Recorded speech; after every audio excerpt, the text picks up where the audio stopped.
guys, if the internet has taught us anything, there are a million horrible ways to die, but what we're going to talk about in this video might just be one of the worst. What we're of course talking about are pressure differentials, also known as delta P, and this can be deadly just by itself. Take for example this video of a crab walking next to the pipe. It's there one moment and gone the next. But unfortunate sea life are not the only beings that have passed away due to delta P. There are also a whole host of people that have died the exact same way, and we're going to be talking about probably the most gruesome example of delta P, the Byford Dolphin incident. This incident happened back in 1983 and resulted in the loss of 5 human lives, 4 of them being saturation divers and 1 of them being a tender. The incident happened on the Byford Dolphin oil exploration rig, and one of the most important jobs on these oil rigs is that of the saturation diver.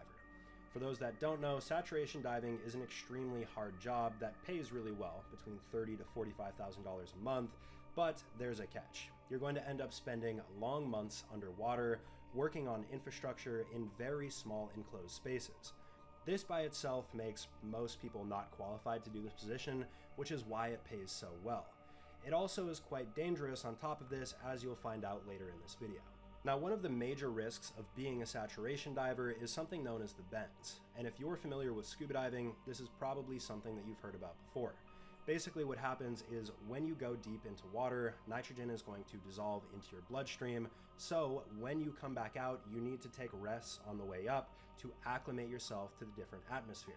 If you come out too quickly, you get the bends or decompression sickness, and this is when the nitrogen that's been dissolved into your blood turns back into a gas, but very rapidly, and it essentially causes you to boil from the inside out. So basically, to put this very simply, when you go from a high pressure to a low pressure environment, you need to do this very slowly and acclimate yourself, otherwise it's bad news and you are probably going to die.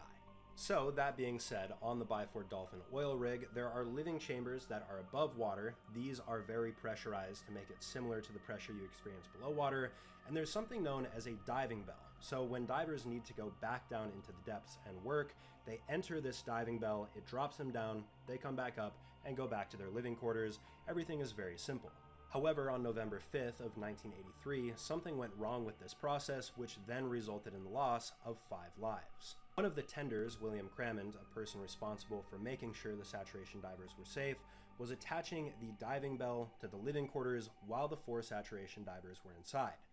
But the diving bell prematurely disconnected from the living chambers before it was done being sealed off, which resulted in an explosive decompression. Within less than a second, the pressure inside of the living chambers, which was at 9 atmospheres, so 9 times stronger than what we're currently living in, dropped back down to 1 atmosphere.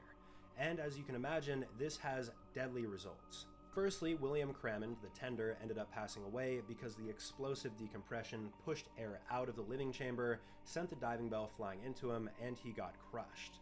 3 of the saturation divers inside of the living chambers ended up passing away immediately because the nitrogen started bubbling in their veins and they boiled from the inside out, but one unfortunate person had the worst fate out of all of them. The 4th saturation diver, Truls Hellevick, was standing in front of the partially opened door, very narrow space, when the depressurization took place. What then happened was he got pulled through this very narrow opening. This essentially split him open and sent a bunch of internal body parts splattering all over the deck. There are photos of this, and I would not recommend looking them up. Trust me, they're very disturbing, but he definitely suffered the most out of all of them. There was also quite a long ongoing debate as to whether or not this was caused by human error or faulty equipment, but eventually it was deemed that it was likely caused by faulty equipment. It also took the Norwegian government decades before they finally financially compensated the families of the divers who they lost, so that also isn't too great.